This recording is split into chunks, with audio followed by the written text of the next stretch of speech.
jërë ngeen jëf yéen ñi safoo site internet bi di Buzz Actu 221 nuyu nañ leen bu baax jaajëfal leen ci kóolu tege sopp bi ak topp bi nga xamante ne rek yi nag ñu koy topp bu leen fàttee abonné di bës cloche de notification yi ngir mën a am yeneen i info jërë ngeen jëf ci ànd bi ak topp bi nga xamante ne rek yéen ñu koy topp ci site internet bi di Buzz Actu 221 li gën a fës ci bopp xabar yi nag dañu koy door rek jëriñ bu ñu dénk wàllum énergie ak pétrole ak mine di Birame Souleye Diop daat nay def déclaration ni ki alxames ne na daal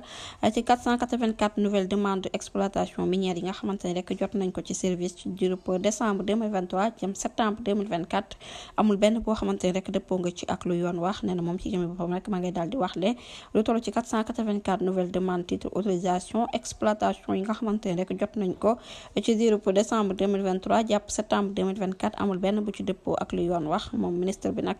yëkkati woon na yooyu le kaddu ci ab atelier boo xamante ne doon nañ ko amal ngir saytuwaat relance minière régionale rawatina nag naka lañ koy mettre en cohérence ci agenda de transformation bu Sénégal 2050 ne nag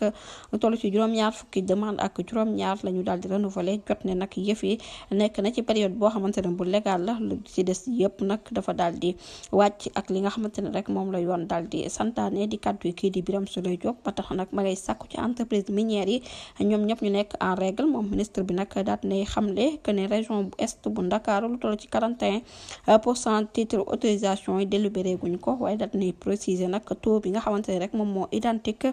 ak yu nekk ci région bu Thiès moom Birame Souleye Diop nag daat nay xamle que ne boobule bopp ministère nga xamante ne rek jotoon nañ fa procéder à revue intégralité bu titre minier te ñu délivré woon ko depuis atum 1959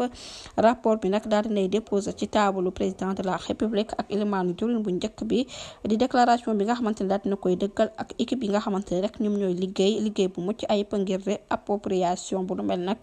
daal di am ab maîtrise ci connaissance jëm ci secteur minier waaye daal dinay gis ne rek identification yi nga xamante ne rek moom moo ñeel yooyu le détenteur ak titre d'acte moom si jëmmi boppam rek ne na daal mettre na en place ay commission yoo xamante ne rek dinañ ci liggéey ngir délivrer yëf yi l'état bu ko defee nag lépp loo xamante ne rek lu am njëriñ la ñu daal di koy cartographier ba noppi daal di koy boole ci écosystème minier national